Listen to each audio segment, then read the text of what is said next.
Alright, hi. First of all, I just want to say I have a green screen now, so I can be wherever I want now, which is awesome. Anyways, hello! In this video I'll be talking about weird tabletop games, and I'll be giving a sort of brief summary on how each of them work, and I'll be ordering them from ones that are like, that's a little weird, to ones that make me go, oh my god, what the hell is that? These games aren't the weirdest of all time or anything. They're just the ones that stood out to me the most as I was doing my research. Anyways, let's start off with the first one on my list, Gaslands. So this one's a little tame, but hey, I said we were starting tame, so I'm keeping to my word. First published in November 2017 by Osprey Publishing, which you might know from Frostgrave and Stargrave. Gaslands is a game that's a post-apocalyptic war game with really heavy Mad Max vibes. Gaslands takes place in an alternate timeline where Mars was colonized in the 1980s, and it features desperate people fighting in a game show called Gaslands in car combat, all for a chance to go to Earth. The game has these following scenarios. Death Race, a good old car race, but with weapons. Saturday Night Live, not the TV show. A classic deathmatch mode, with audience votes being given for meeting random specific conditions during the game. Capture the Flag! I shouldn't need to say anything about this, it's pretty straightforward. Arena of Death! Same as Death Race, but with auto turrets firing at the drivers. Zombie Bash! Players compete to see who can run over the most zombies. Monster Truck Smash! One player in a giant monster truck tries to run over the other players before they can collect tokens off the board. As for models, there's no official Gaslands models, which seems a bit weird, but that's because the scale of the game is actually the same scale as Hot Wheels and Matchbox cars, and you're actually encouraged to go out, buy a bunch of die-cast toy cars, and then paint them up and convert them, make them look like they're from Mad Max. And then, once you're done that, you just go and play with them. Because all you need are Matchbox cars and Hot Wheels cars, Gaslands is actually one of the cheaper tabletop war games you can play. I mean, just compare the price of like a bunch of Hot Wheels cars to the price of a bunch of Space Marines. I think you know which one's gonna get you more broke faster. I have a bunch of Hot Wheels cars just sitting on my shelf that I bought like 3 years ago for no reason. But now I might do something with them. If I ever do something, go check out my other channel where I paint stuff. The Tearable RPG, created by Jim McClure and Jim Merritt. Oh, they're both called Jim, I just realized that. And published by Third Act Publishing. The Tearable RPG is a very simple RPG system. Every player starts off with a blank sheet of paper that serves as their character sheet. And on it, they write 6 skills that their character has.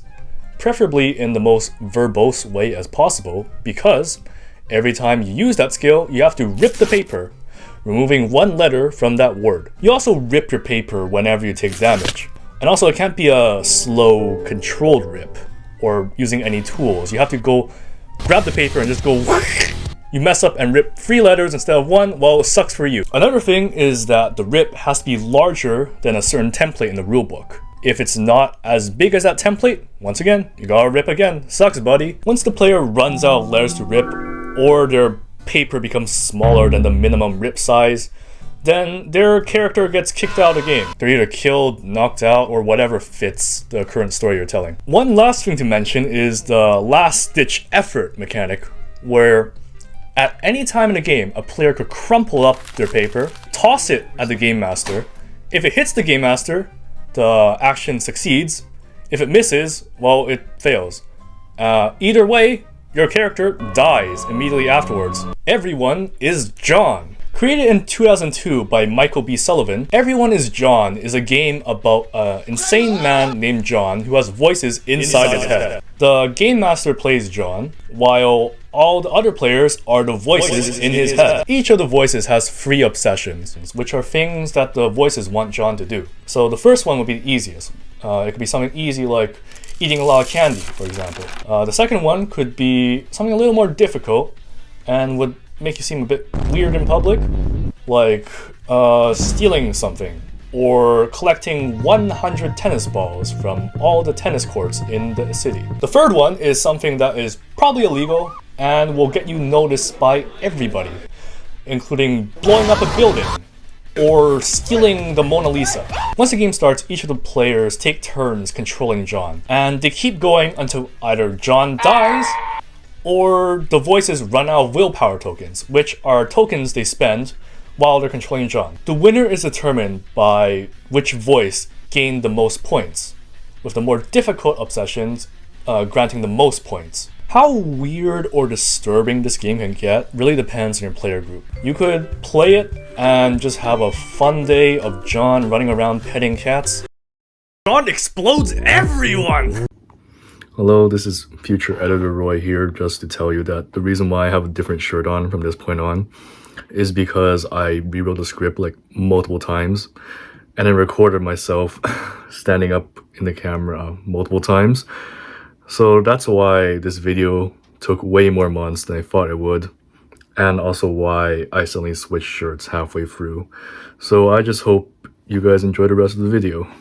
Kagematsu. Hey there! Do you like samurai? Do you often get rejected by your love interest? Do you want to flirt like your life depended on it? Then Kagematsu is the game for you. Originally published in 2009 by Daniel Lewan, Kagematsu is a game where you and a group of other players play as Japanese village women in a village set in feudal Japan. Now there's just one problem with living in this tiny little village.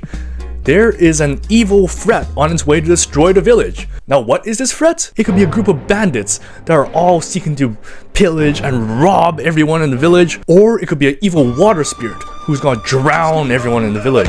Now whatever threat is coming, there's nobody who's here to defend you. All the men are off fighting some war because your local warlord said, hey, I don't like that other warlord down the block. I'm taking all the men with me and we're gonna screw him over. And you Japanese village women can't defend yourselves because you have never touched a weapon in your life. This is why gender equality matters. However, then Kagematsu, a legendary samurai, shows up. He has a sword so sharp it can cut reality.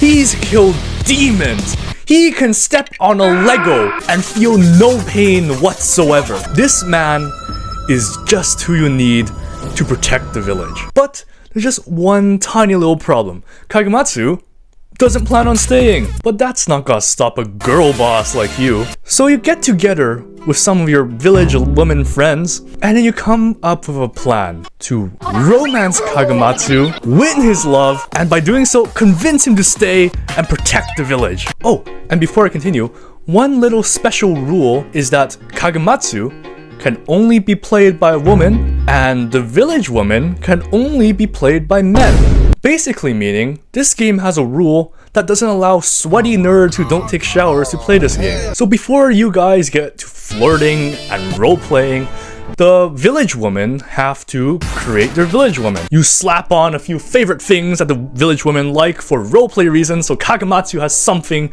to talk to you about. Then you divide up your stats, depending on whether you want to go for a charm build or an innocence build. Basically, what that means is you can either be a cute girl or a mommy.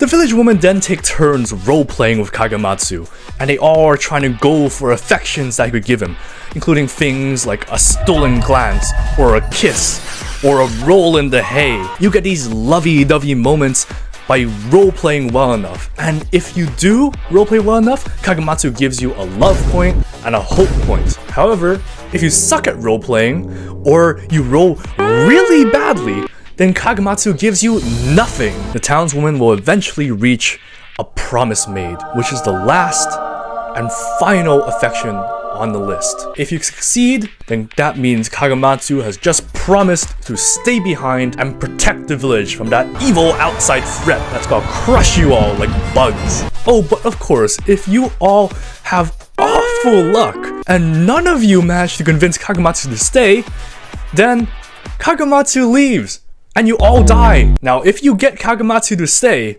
then Kagematsu starts fighting all by himself against evil threats, and you village women are standing by the side just watching him. Now this is when the hope points come in. This is when you test it against the threat level of the threat. If every woman who chooses to test their hope wins, then Kagematsu wins, and the threat has been vanquished forever. Now, on the flip side, if you all somehow fail, Kagematsu dies, and then you all die, and then the village gets destroyed.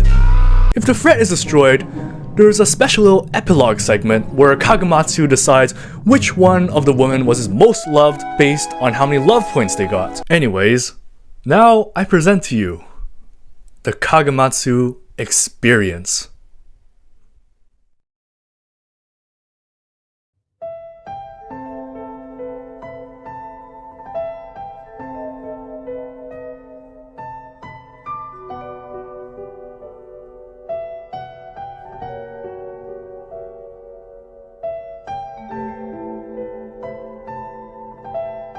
Kagematsu-san, my family has lived here for generations, and we were terrified for the past couple of weeks. We didn't know what could we do.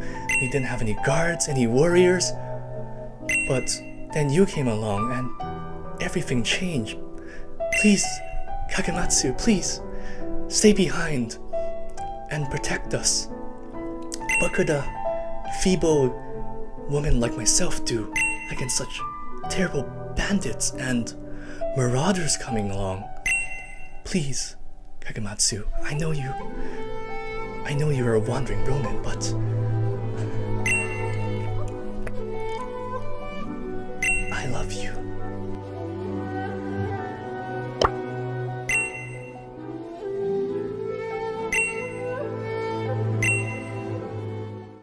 Maid RPG. What the hell is this? This game is weeb trash. That's all I got for this video. See ya! Okay, I'm kidding. We're not done here. We're not even halfway done through this second part of the video. So get ready to talk about some maids. Maid RPG is a Japanese tabletop RPG written by Ryo Kamiya, who actually inserts himself in multiple conversations throughout the rulebook featuring him and his fictional maid characters. In one of these conversations, Ryo Kamiya says that the only way he can write for Maid RPG is by getting drunk, which honestly explains a lot. Now, Maid RPG is an awful lot like other tabletop RPGs out there, including Dungeons and Dragons, for example. But who needs a party of adventurers from various realms and walks of life when you can have maids? And instead of a dungeon master, you have a master. What's interesting about the master of the maids is that they're not some sort of like omnipotent godlike being who sees everything, controls everything like the dungeon master in D&D, but instead they're actually part of the world as the master of the maids. The game is very open-ended like most other tabletop RPGs out there. You could do a one-shot with Maid RPG, or you could do like a month-spanning campaign involving your maids fighting, I don't know, the Yakuza or some shit. Okay, I'm kind of making fun of the game a lot here, but it's honestly kind of a pretty well-made game, even if it's written by a guy who gets drunk whenever he writes for it. The concepts and mechanics are actually very simple and easy for new players to understand, and character creation is honestly really fun. You don't even have to be a maid. I actually made a maid for Maid RPG, and it was actually really fun. I created a 789-year-old tomboy fairy maid who has awful luck, and they're armed with a ray gun. Also, they're British. I actually recorded a video of me rolling stats and character traits for my maid, so if I feel like it, I might post in a few days, I might not. It's kind of boring, not gonna lie. Ryo Kamiya was so drunk when he made this game. You can definitely tell with all the weird options and stuff you can find in the rulebook. Either that or it's because he's Japanese. Honestly, with how weird this game is, I kind of want to try it. I want to force my friends to play this with me. Actually, when I get 1,000 subs, I am going to make a video on my channel where I rope my friends in to play Maid RPG with me. And then I am going to ruin their lives. I will be their master and force them to obey my every need and win. Fatal RPG. So Fatal RPG is very well known in the tabletop RPG community, but for all the wrong reasons. Fatal is a dark fantasy RPG created in 2002 by Byron Hall, and oh my god, where do I begin? Well, first of all, the rulebook is 977 pages long, so I don't think I am going to cover most of this in a single segment in the video. Character creation in Fatal RPG. It is an absolute mess, and you have a ridiculous amount of stats and character traits you need to roll for. You need to roll for how long your fingernails are, how hard you can pee, and weirdest of all, your anal circumference. And that's just a really small amount of the weird things you need to roll for. Like, I love in-depth character creation. It's very fun. But this is just ridiculous, okay? Many of the things you roll for are things you would normally pick in an RPG game. Like, you can't pick your hair color, you can't pick your sexual orientation, you can't even pick your eye color. Because you have very little control over your stats and traits, you really have no say in how your character turns out. So let's say you want to play as a ruthless soldier who goes across the land, purging those beneath him. You rip hobgoblins in half for fun, and then at night, you go back to the tavern and get laid. You start rolling for your character, and instead, you are a very ugly shepherd with 3 nipples, because that is a thing that can happen for some reason. You have never picked up a weapon in your life. And then, you get into your first combat situation. You're fighting an evil sorcerer. He casts seal orifices on you. And then, within seconds, your asshole gets shut by a 1/4 inch layer of flesh.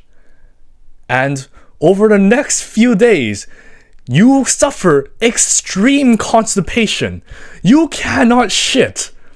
And then, after a few days, then you die! Now, as you probably guessed, this game has a bunch of questionable spells, character traits, and other mechanics. There are pages and pages of rules on how to... There are ways to incorporate it into combat scenarios. There are spells which force people into it. There are race traits for this like one kind of half angel race that makes them do all sorts of weird shit to people just by being around them. And worst of all, some of these charts and tables for these mechanics include babies. It really makes you think, what was going on inside of Byron Hall's head when he wrote this 977 page mess of a game? Like, dude, are you projecting your weirdest fetishes in this really long book that feels like it's a relic of Slanesh from Warhammer 40k? Honestly, I could go on and on about the bad things about Fatal RPG, but I don't want to be here all day, and I'll probably save it for another video like I said earlier. So I want to leave you guys with one last little thing about Fatal RPG. Did you know that Fatal RPG has a theme song? And reviewers have described this theme song as sounding like the Cookie Monster chasing a set of drums down the stairs. I'm not going to describe it anymore, I'm just going to let you guys listen to it.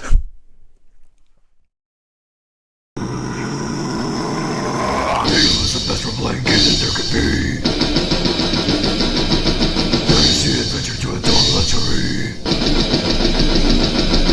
Halo is the only game that has debauchery. Fantasy adventure to adult luxury.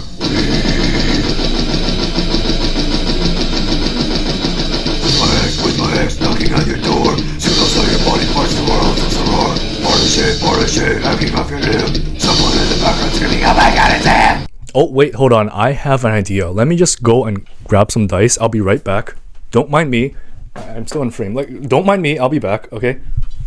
So, I went off camera to scrounge 10d10s from my dice box, in order to roll for my anal circumference, but I was lazy and I am pressed for time right now, so I decided instead I would just roll for it on my phone and then let future me figure out what my anal circumference is. Can you believe it, guys? I am revealing my anal circumference in this video via dice roll. I love content creation, man. Okay, I am going to roll for it. I'll take a screenshot and then I will let future me editing the video figure out what my anal circumference is. Hello, it is future editor Roy again, and I'm here to tell you that I misunderstood the chart. And it's not actually about what my anal circumference is. It's about how far it can stretch before I get split in half and die. So what I rolled was a 68, which is apparently equivalent to a thick manhood going up my ass. So, I mean, based on this chart, it says I can take it and survive. Normality.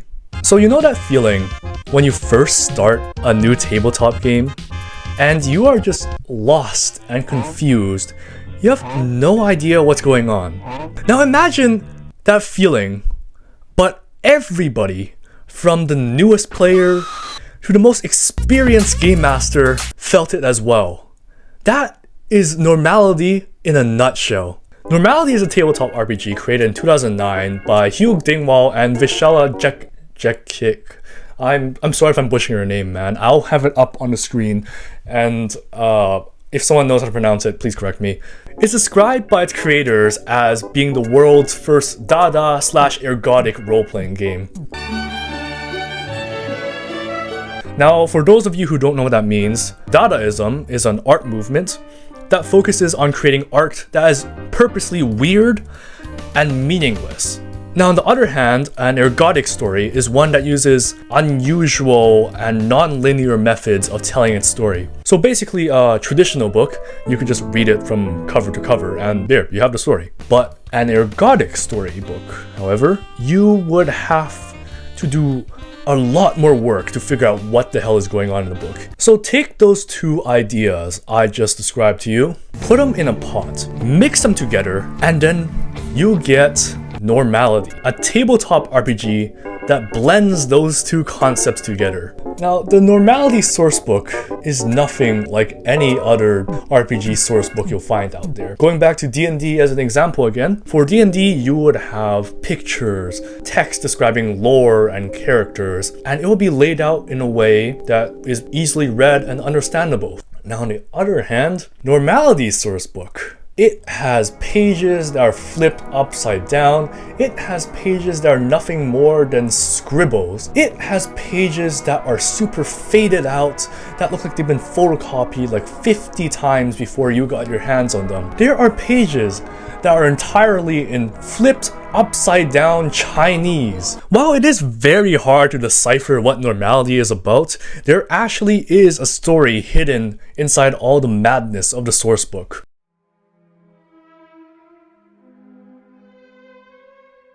Looks like 6-7 floors were taken out.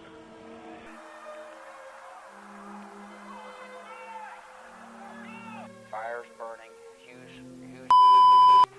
On September the 11th, enemies of freedom committed it. After 9/11, America goes absolutely insane. They drop mind nukes, and by doing so, they drive everybody on the planet insane.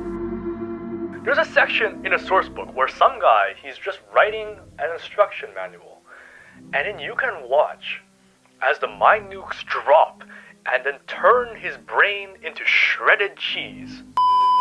There are also mentions of a Maori Jesus who got lobotomized, and thanks to him being lobotomized, the world just became even more worse.